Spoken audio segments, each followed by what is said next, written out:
iche na ọdịnala bụ ije ịgba ndị na-agba ọgwụ vidio from one native doctor's house to another. Iche na onye abụ ọdịnala n'uche nke onye a na nkọwa since iji mmanụ jik apụta n'ugwu otu a nọrọ ana kọwaa maka ọdịnala kọwaa ka omenala si dị omenugị no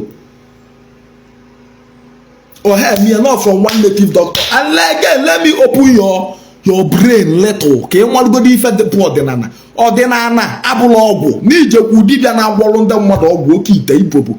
Na-ara agba aka abụrụ ya bụ niile promote ọdịnala because ọgwụ is different from ọdịnala. Ka m gwasịa gị ife bụ ọdịnala, gị nwasị na njem ọdịnala. So onye made this video about me bụ ikuku. Ọgajik fi ozugbo rush ya chie ya. Ka ọ wee zaa aka ịghọta rush ya ozugbo shie the video ka ọ wee zaa aka mana before nkwuo ife m wee ikwu I would like you all to watch this video na onye karịa mmadụ akarịgokwana ya watch this video. The difference between Okongwu Dibia and Ogajik. Difference between Okongwu Dibia and Ogajik again, persistence. Ogajik bugeni bonya okija. Ne modernana. Kusi ken ordinana. Okongwu Dibia bonya uke. Gamu ordinana. Choko odiko Ogajik. Gente, onye nke abụ onye ọdịnala na-eme ọdịnala na-epromote ọdịnala mbụ jik mana Okongwu Dibia bụ onye uke ga mmụọ ọdịnala chọọ ka ọ dị ka Ogajik. Okay, ndakuda. First of all, can block go to this idiot to say na afia bụ Uzoma Gostine. And if before you talk to me, you get go user, go see your page, go see mmadụ one na-eso you. Gwa mmadụ one nwa. You got that? I want to fair pass it along with the live video. Be parichi na aka gị. In page nwe ho. Onwe ho onye nwa egijisho. I go through your page, I go through your profile. Onwe even now nothing. You are nobody. So, ikuku ngwa ka nsa agha efe ese na nchọ na njem ọdịnala ka ndị ka Ogajik abi okay ezi ikuku I could still remember mgbe mụ na ya na-akpa na phone ife ịgwa m ezi ikuku gị nwa ji ọnụ gị iji eri ji eri ede nsịkwa asị ife m na-achọ n'ụwa ka nrapụ inweta ya wee sị nọ na amụrụbe ife n'aka m before because ịma na ụdị mmadụ ịbụ onye yọrọ ego enyeghị ego ikwu ibere onye ahụ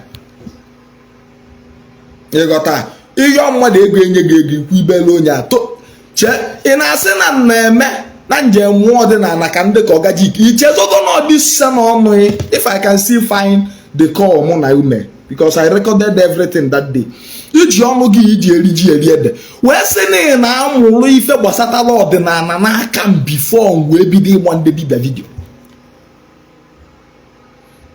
ezi ikuku iwe na ya akpọ mụ na ọkwụba mụ na gị na-asị ngwasị kọwaba ife gbasatara ọdịnala ezi ikuku ị ga-achịta m aja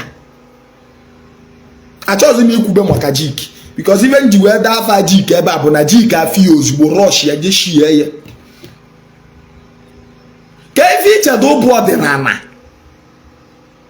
mba kedu ife iche bụ ọdịnala ka m wee gwazi ya gị n'ibiti gị nwa bụ ikuku kedu ife iche bụ ọdịnala iche na ọdịnala bụ ije ịgba ndị na-agba ọgwụ vidio from one native doctor's house to another. Iche na onye abụ ọdịnala n'uche nke onye a na nkọwa since iji mmanụ jik apụta n'ugwu otu a nọrọ ana kọwaa maka ọdịnala kọwaa ka omenala si dị omenugị no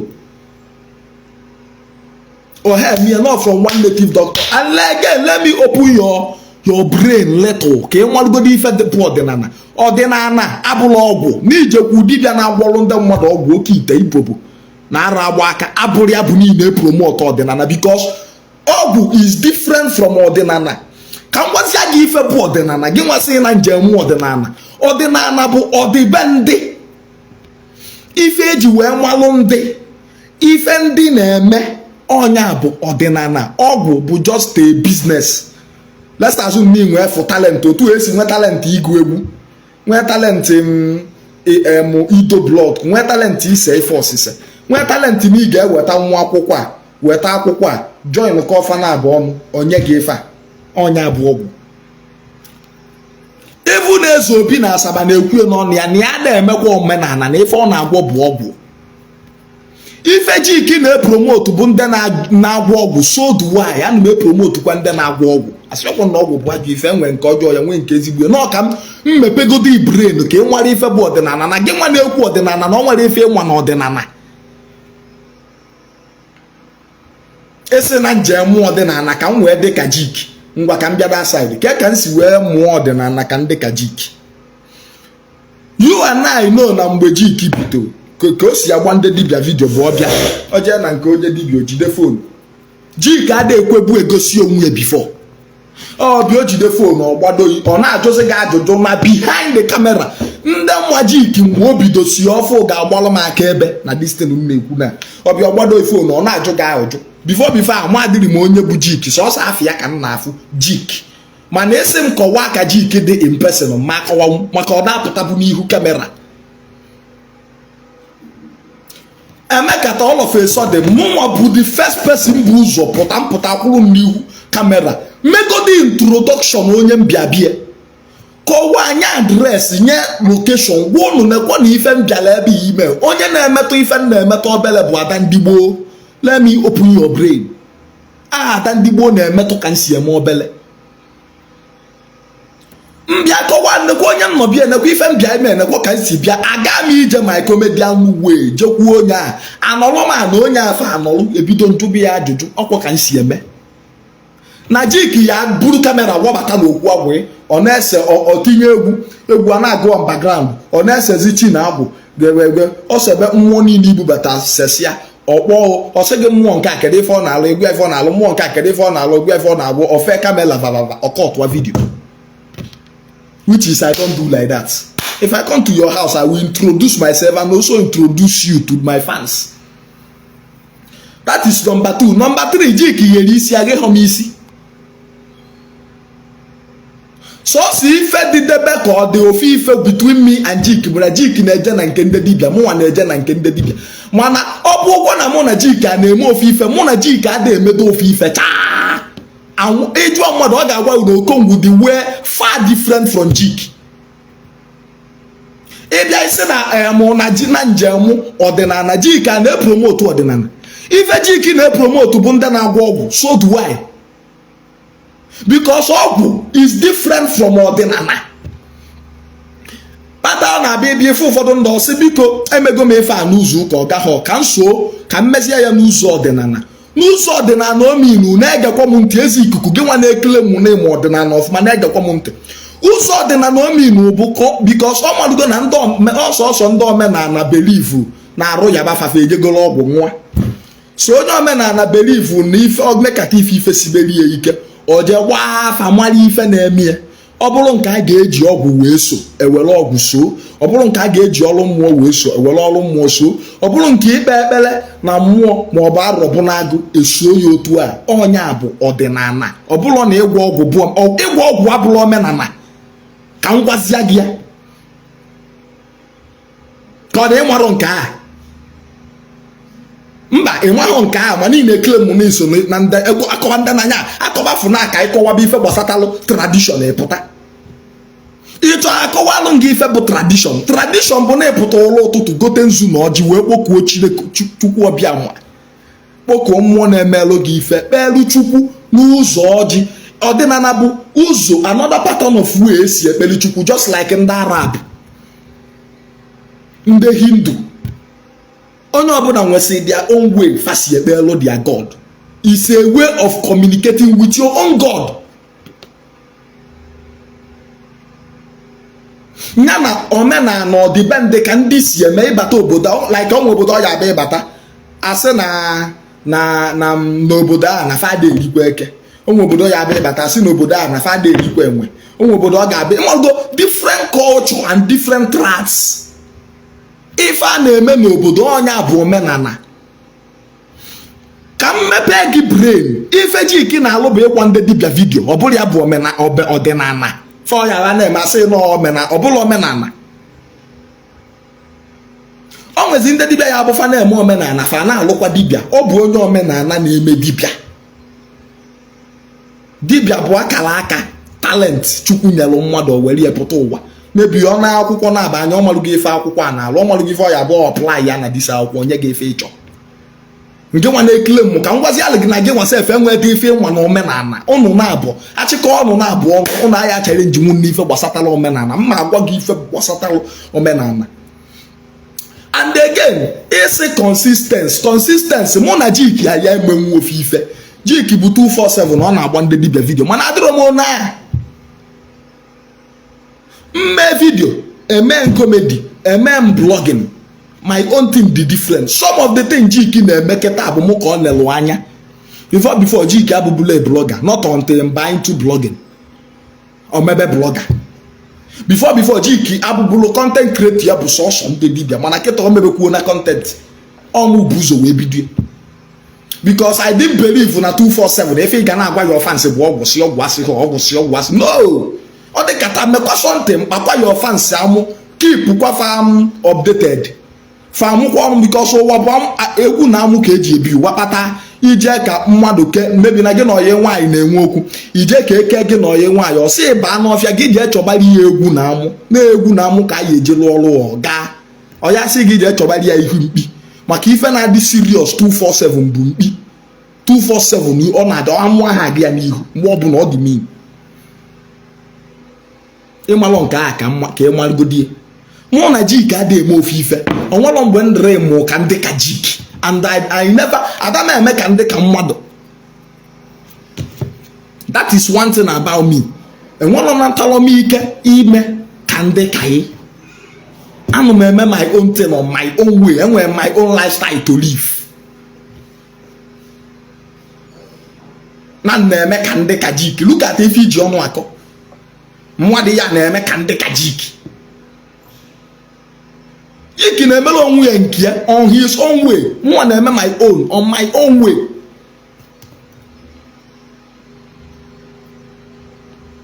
So before pụta kwuo okwu sị na ọnwụnwa bịalụ m sị mgbagaga gegege mba iburu dibịa mee nwe ife dị ka ọ dị mesuo my fans ma apụtazi na dozie okwu wee bidokwa ka iche na mbụ ndị obi akpụ ya bụ mmadụ ka mebi ịgwọsịa. Ana m agwa ọrụ ndị mmadụ ọgwụ even today ọrụ ka sikwafu wee bata abụrụ m anọghị m na 247 atọ m na-agbasọ ndị dibịa vidio. No, mgbakwa vidio ọ bụrụ ndị dibịa niile ka m gwazie gị ndị dibịa most of the dibịa nwesị ife fa too much fada ekwe apụta na kamera. So ọ dị abịa idebegodu kamera n'akụkụ jekwuo from one to man mefe interview nna kedu ife ị ga-alụ because enwere so many people na-acha atị nta onwe ndị bụ n'ọya ka abịa ka agwọ ọfa onwe ndị bụ n'oke ite onwe ndị bụ n'ọka akpụ arụ na befa onwe ndị bụ n'ọka eji elụfa mmiri. And ife dị na all these native doctors bụ na ofu dibịa ga-abịa gwa ụnọ na-alụfa ncha ma na-asị. So ịgba mụ nwa amalụgo fancha niile one after the other amalụgo m nke onye na-alụ. So mbi ejekwuo gị ọkwa nke a ka ị ga-alụlụta ọfụma elu alụ m nke a ka ị ga-alụlụta ọfụma elu ekerie m ya according to nke ị ga-alụlụta nwụọ. Dibịa da abụ jack of all trade because ọlụ ọbụla ịnwe alụ ị ga na-asọ nsọ ya ị ga na-edozie a ya enwe mmadụ n'elugwo confirm ugwo yes na efe na-alụ na-aga aga ka iche na ịnwa dibịa bụ 247 ịgba dibịa nke atọ echi ịgba nka no mgbe mme nke a agago because ọ nwoke na-eto ọ na-ama ife. So don't compare me and Jiki. I'm not like Jiki. I compare mụ na Jiki say na the different between ife nwana na nje mụ omenala mụnwa dị ichetakwa na before mbido ife a na-eme na ife m na-ekuzi bụ online bụ gbasatala omenala before wee jezi agbabazia ndị dibịa vidio ka ichezogo mma akọwalụ omenala ndị Anambra kọwalụ nke ndị Benin kọwalụ nke ndị Gala fantakwa ka o si adịgba ka ide go die 247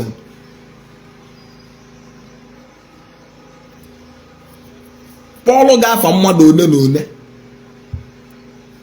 one si na ọkụ ifu onye a abịa n'ife gbasatala amụnsu jekwubie sọsọ ya ka mma yes na o mesịkwara ana correct and ilu obi amụnsu ife amụnsu ekele eke edu iji gosi na ọnya ka o efe because mmadụ niile nwere different talent akala aka niile abụla ofu ekele ọrụ eke mana ndị dibịa wayo ya abịa zọkọrọ na fa na-arụ ife niile ka e wee nalụ ya ego debe mana ama ndị bịa ya bụ nje etudo gwa m ife ya eme echi emuvuo m emesịa ewe nwekọta biko onye na onye a ka onye ya bụfụ ome ife o metalụ m ya ọsị m ngwa jekwube onye a na onye alụọ ya ọ ya alụta ya mana gị nwa jee ama ngwa gị eziokwu. So I know what I'm doing, bro. I'm not like nobody and I can never be like you. I do my own thing on my own way. Anu me mi ife nke m ka nsi chọ. Onya bakata ode kata art ko nya mekwa different thing ni ife na emebu before. Ma yes no Okongwu dikwo no Igbo di na Igbo.